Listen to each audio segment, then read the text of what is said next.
अत तेल परीक्षा। दोई कसौटी निष्फल जाई, ईर्षा अग्नि जोर परचाई। त्रीजी परीक्षा फिर पुनि शोधा, शेख के मन मह यह पर बोधा। एक बड़ा जो कराई मंगाई, उसमें पूरा तेल भराई। उसको भट्टी पर रखवायो, नीचे अग्नि बहुत लगायो।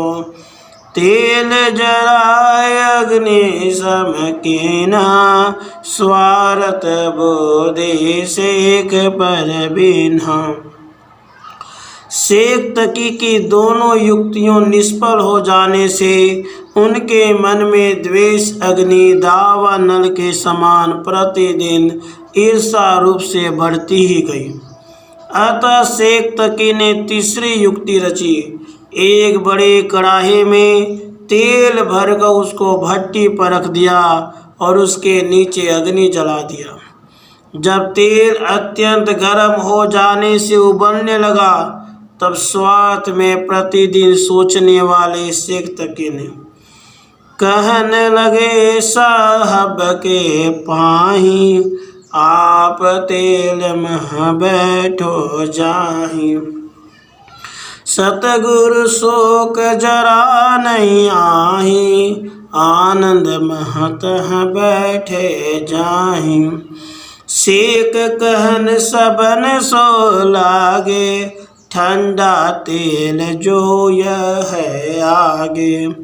मंत्र से तेल बांधे पुनि दिनहा, हम मन में अस अनुभव खिन्हा। तब सिकंदर मन ही विचारी, तेल परीक्षा करन दिलधारी। सतगुरु श्री कबीर स्वामी जी को कहा, आप इस जलते हुए तेल युक्त कड़ाह में जाकर बैठ जाइए।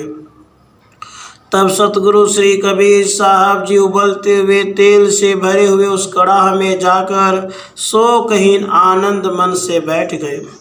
श्री कबीर साहब को आनंद मन से बैठे हुए देखकर शेख तकी सबको कहने लगे, यह तेल ठंडा है। यानी श्री कबीर साहब जी ने मंत्र से तेल बांध दिया है, इस कारण से तेल गर्म नहीं हुआ है, ऐसा मेरा अनुभव है। यह शेख तकी के वचन सुनकर बादशाह सिकंदर ने तेल की परीक्षा करने के लिए मन में विचार किया। साहब तब ही जान गए सिकंदर मन की बात, कहत भय तत्काल सो मत करो परीक्षा तात। परमात्मा श्री कबीर साहब बादशाह का मनोभाव जान गए और तुरंत ही कहा, हे प्रिय राजन, इस गर्म तेल की आप परीक्षा न करें। यहाँ तात शब्द का दो अर्थ किया गया है। एक तात अर्थ प्रिय मित्र का होता है, तो श्री साहब शाह से कहते हैं, हे तात, हे मित्र, हे प्रिय, यह जलते हुए तेल में अंगुली नहीं डालना। और दूसरा तात का यह है कि तात यानी यह तेल बहुत गर्म है, गर्म को तात कहते हैं। तहाँ झड़प मन ही नहीं बाधे, उंगली डाली तेल कह सांधे।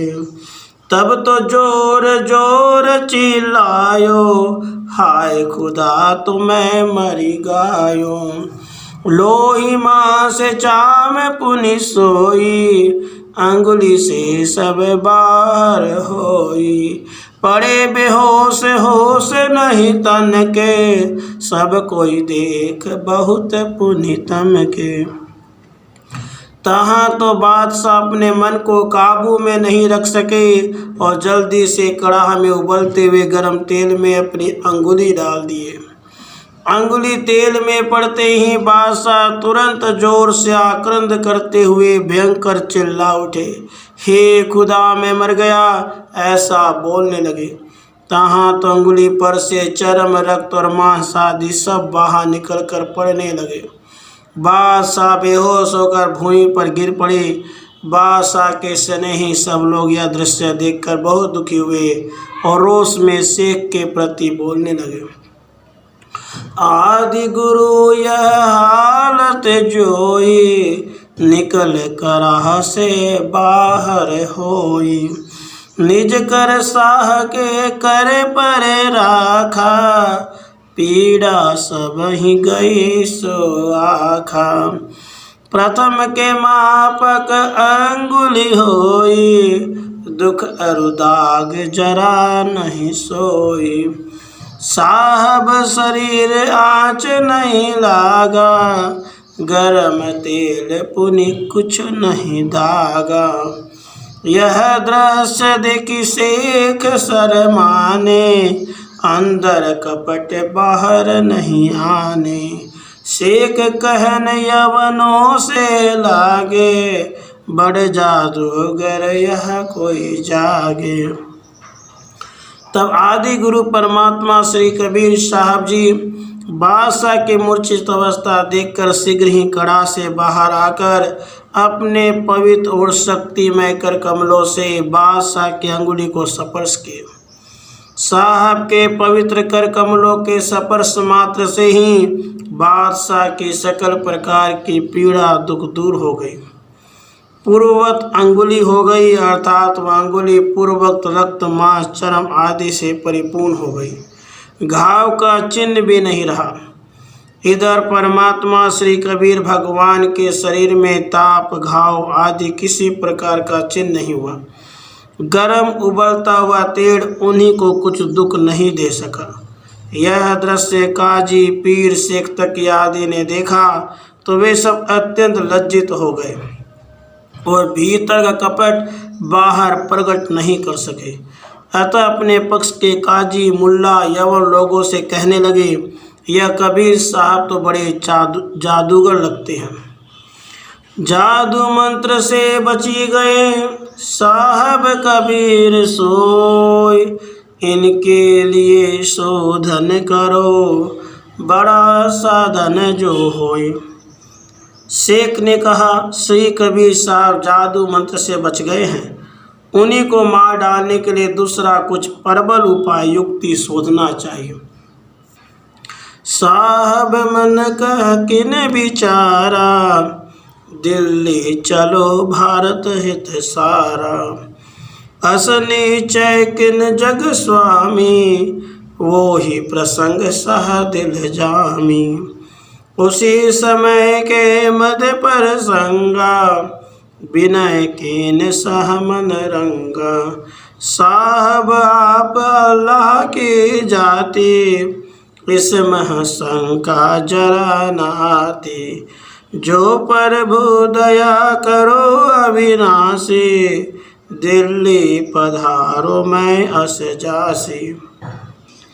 उसी समय में परमात्मा सद्गुरु श्री कबीर साहब ने विचार किए कि मैं भारत के जीवों के हितार्थ लिए यानी कि हिंदू धर्म रक्षण के लिए दिल्ली चलूं तो वह सबसे अच्छा होगा। ऐसा निश्चय भगवान श्री कबीर साहब ने किया।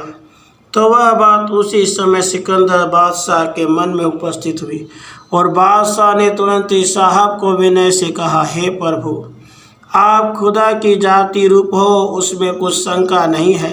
हे प्रभु, हमारे पर दया कृपा करके और भारत के जीवों पर अनुकंपा करके आप यदि हमारे साथ दिल्ली आने की कृपा करो तो हम बड़े भाग्यशाली हैं और अत्यंत मंगल कार्य भी होगा। दिल्ली चलो विनय प्रभु मोरा, जन बहु सुखी हो यश तोरा। बादशाह के विनय स्वीकारे, साहब की न तुरंत तैयारी।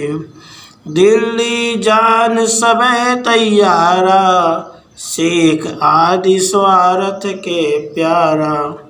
निज सवारी की हाथी जोई, साहब को बैठाए वसोई।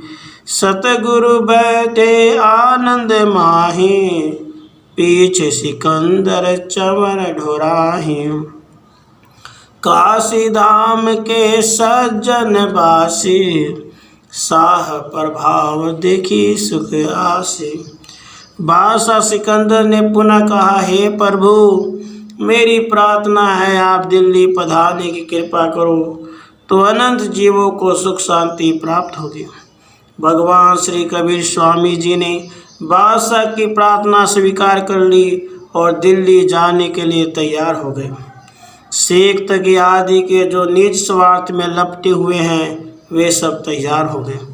बादशाह सिकंदर ने अपनी सवारी के श्रेष्ठ हाथी पर अति प्रेम से श्री कबीर साहब जी को विराजमान किए। सद्गुरु श्री कबीर साहब वह सुसज्जित हाथी पर आनंद में विराजमान है और साहब के पीछे सिकंदर बादशाह अत्यंत आनंद से बैठकर चवर डुलाने लगे। यह प्रसंग काशी धाम के सकल सज्जन लोगों ने देखा और साहब के समर्थ प्रभाव को देखकर वे सब सुख शांति का अनुभव करने लगे। बड़ा प्रभाव साहेब का जानी, रामानंद संत सब ज्ञानी, गौरी शंकर सरस्वती दोई, नर नारी सब आनंद होई। जो सत्संग साहेब का किन्हा, देखी प्रभाव आनंद महलिन्हा। यह बड़ा प्रभाव जानकर स्वामी श्री रामानंद जी और सब संत ज्ञानियों और गौरी शंकर महाराज, माता सरस्वती एवं काशी धाम के सकल नर नारी अत्यंत आनंद में आ गए और जिन्होंने साहब से सत्संग किए थे वे सब यह प्रभाव देखकर अत्यंत खुश हुए, यानी सुख शांति के आगमन का अनुभव करते हुए परम आनंद में आ गए। भय आनंद मह सबे प्रजा सा समाज, काशी से सब निकल पड़े जो लश्कर है काज। काशी धाम के सकल संत भक्त आदि आनंद में आ गए तो दूसरी ओर बादशाह के सब यवन लोगों ने तथा लश्कर आदि सब ने काशीपुर से दिल्ली जाने के लिए प्रस्थान किया। यह प्रभाव साहब का देखी, सज्जन सुख दुर्जन दुख पेखे। जैसे वर्षा ऋतु का पानी, सब जीव सुखी होय हमानी। लक 84 शास्त्र बखानी, सबकी उत्पत्ति जल से जानी। सबको वह जल अमृत आही, अर्क जवास भावत नहीं ताही। जब वर्षा ऋतु वर्षन लागा, अर्क जवासा पात सब त्यागा। यह बड़ा प्रभाव देखकर सब सज्जन वृंद ने सुख शांति प्राप्त किया और दुर्जन दुष्ट व्यक्तियों का दुख हुआ कि जिस प्रकार वर्षा ऋतु के पानी से 84 लाख योनि के जीवों को सुख उत्पन्न होता है और वह पानी सबको अमृत जैसा प्रिय लगता है, किंतु मदार जवासा आदि को वह पानी अच्छा नहीं लगता है। मतलब कि जब वर्षा ऋतु में बारिश होती है तब आंकड़ा जवासा के पत्ते गिर पड़ते हैं, यानी सुखा जाते हैं, शुष्क हो जाते हैं। ऐसे दुर्जन की गति जाने, ऐसा मह सुख है वह प्राणी। अर्क ज्वास जमे बड़ होई, सो वह जल का रस है सोई। इस प्रकार दुर्जन व्यक्तियों की दशा है कि वे वर्ष ईसा में बहुत दुखी होते हैं, किंतु आंकड़ा ज्वासा आदि जो जानते हैं यानी बड़े होते हैं उसमें वर्षा के ही पानी के रस का उपयोग होता है, फिर भी उसके ऊपर बारिश पड़ने से इसको प्रिय नहीं लगता है। बड़ा पुरुषन की ऐसी रीति, दुष्टों को सुख दे करी प्रीति। उनका अवगुण चितन नहीं लाई, बड़ा पुरुष का यही बड़ाई। साहब कबीर अगम अपारा, सुख शांति सबके हित धारा। ग्रंथकार पूज्य श्री तपस्वी साहब जी कहते हैं, इस प्रकार के बड़े सज्जन पुरुषों की रीति मति है कि वे दुष्ट एवं अपने ईर्ष्यालु व्यक्तियों के प्रति प्रेम रखकर उन्हीं को सुख शांति देते हैं। वे दुष्ट ईर्ष्यालु व्यक्तियों के अवगुण को चित्त में लाते नहीं हैं। संत पुरुषों की वे सबसे बड़ी शोभा है। परमात्मा श्री कबीर साहब की शक्ति अगम अपार है। सकल प्रकार के जीवों के लिए साहब अनेक प्रकार से सुख शांति लाए हैं। राधे कृष्ण, राधे कृष्ण।